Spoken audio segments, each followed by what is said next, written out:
Hey everybody, we're going to talk about the thunderstorm threat, the severe weather threat, mainly for the southeast over the next couple of days. So we're going to begin with Wednesday and then talk about Thursday. Thursday's really conditional, especially in parts of Alabama, because of a big complex of storms that may develop along the Gulf Coast, and typically they really block our higher threat for severe weather. So we're going to get into that. Let's go ahead and do that now. We've got rain coming in tomorrow morning into the Tennessee Valley, and there's rain and storms already going on out to the west. So as we continue on here, what we're going to watch is tomorrow across Texas, especially the Dallas area. If you've got a flight, American Airlines, especially a big hub there, we're going to be watching for some delays in that area. They're under a moderate risk for severe weather. The highest risk looks to be damaging straight line winds, but this could initially start out as some areas of supercells. You see the temperature difference here from Oklahoma City down there towards Dallas. In fact, it's going to be very muggy, hot across West Texas,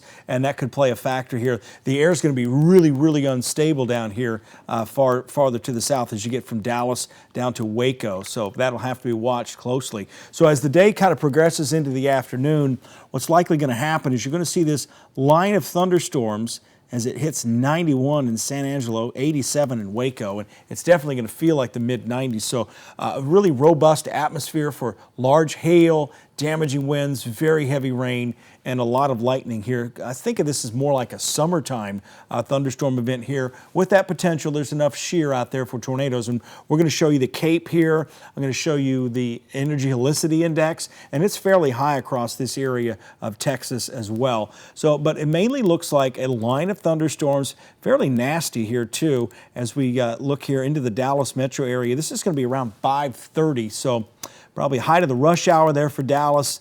Also, a lot of flights coming in for delays as well. Large hail and damaging winds within this moderate risk, and a few tornadoes possible. This will be from Dallas down to Waco on I-35 around 7 o'clock tomorrow evening. Notice off here to the north in Little Rock, mainly just some showers, some benign thunderstorms, some strong gusty winds there, and this kind of extends back towards the Red River Valley.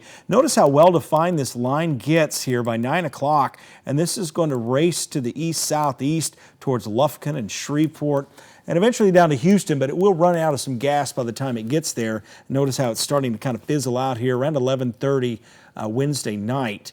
And by that time, of course, the threat's going to be way over for Dallas, Waco. But a secondary line tries to form back here west of Waco down to Austin. There's just so much water in the air that this is likely going to happen along a boundary, but the primary threat for severe weather should be over by midnight. But notice up here to the northeast, we start to get these showers and storms tracking east northeast kind of left over, and I think there's a kind of a pseudo warm front here, and that's what's going to bring some showers and a few thunderstorms to the Tennessee Valley Thursday morning. Those will not be severe.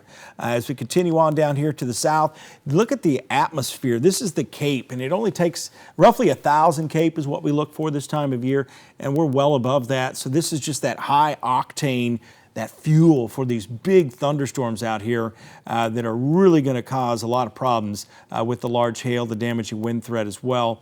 As we continue on, notice how it really drops, and this is really the demarcation along the leading edge of these thunderstorms. So this is where it drops off quickly, and the reason you get more development back here west towards Austin and San Antonio late tomorrow night will be that boundary along the tail end there, but even all that subsides. But notice it's starting to kind of swell up here across southern Louisiana. This is early Thursday morning, and this is going to be critical as we go into the day 3 setup, and to why the Tennessee Valley may not have as high a risk as they normally would with such a storm system. So that's going to have to be watched.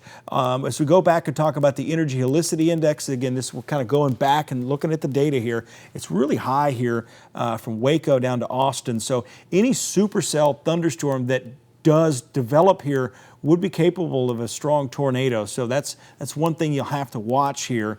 And again, there'll be a lot of storm chasers converging out here on central Texas. This kind of fades away quickly, and I think this Energy Helicity Index probably will not be used, so to speak. It'll kind of be capped down here to the south early on. So that starts to drift to the east as well. So this is a precursor of things to come, perhaps, over here towards New Orleans. It looks like a rough morning in New Orleans on Thursday. So now we kind of shift here as you notice the Tennessee Valley, those storms lifting north rather quickly. This is the noon hour on Thursday. And this is the marginal risk. I have a feeling we'll probably see at least a slight risk for southern Louisiana, maybe maybe even South Alabama, southern Mississippi. As you'll see what we're talking about here in a second. But very unstable air, really bad fishing weather here early in the day on Thursday. A lot of strong winds there coming through. So again, this is kind of the focal point for the higher threat of severe weather. And this is probably going to allow at least less likely of a severe threat for us. As you'll see as we go forward, this line is going to pretty much race along the Gulf Coast. So if you're down there towards Orange Beach, Mobile, Dauphin Island, it's going to get rough by the afternoon Thursday. You see how that pretty much starts bending and bowing out there. You really don't want to see that. So I would say there's a higher impact, damaging wind, embedded tornado risk down here as you get from roughly Selma to the southeast towards Orange Beach. So this is moving towards Orange Beach around 4 o'clock. And ahead of this, the wind's going to be really strong out of the south.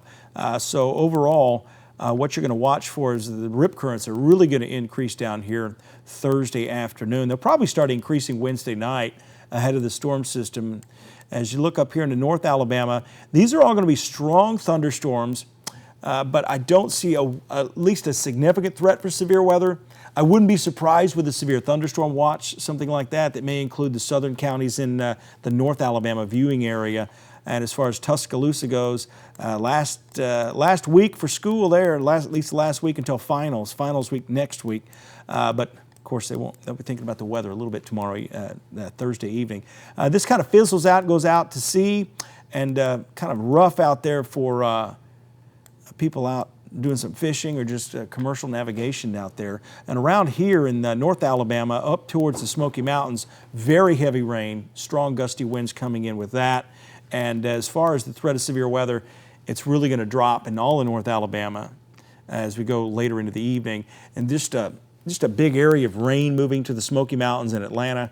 And as we get into Friday morning, maybe a few showers early on in North Alabama, but things are quiet along the coast. And overall, the Gulf Coast may turn out pretty good this weekend.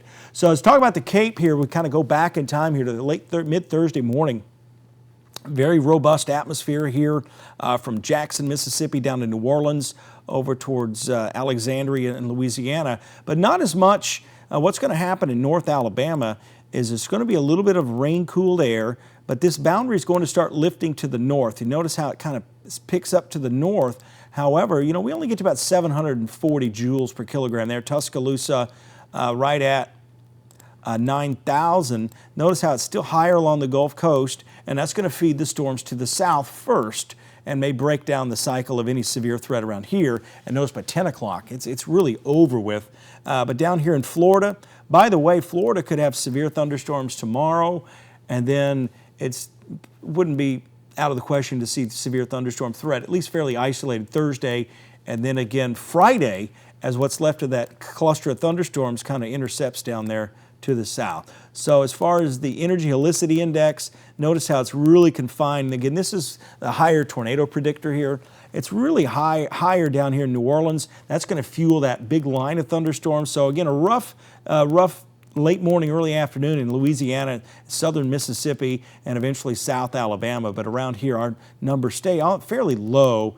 I just don't see a big tornado threat around North Alabama, but there could be some isolated damaging wind gusts Thursday afternoon. Just very heavy rain, vivid lightning, and canceled ball games. So with that closing, we're going to talk about the forecast for the Tennessee Valley here, as at least North Alabama, Wednesday, Thursday, Friday. Friday, mainly morning showers or storms, and the weekend overall starting to look better. But I will say the Sunday forecast is still a bit up in the air. The GFS model says it's going to rain, and the European model says, nope, it's going to be real nice. So we're kind of still wrestling with that. So I'll keep you up to date on that. I'll have another forecast update on WFF 40 News tonight at 10. We'll talk more about Thursday.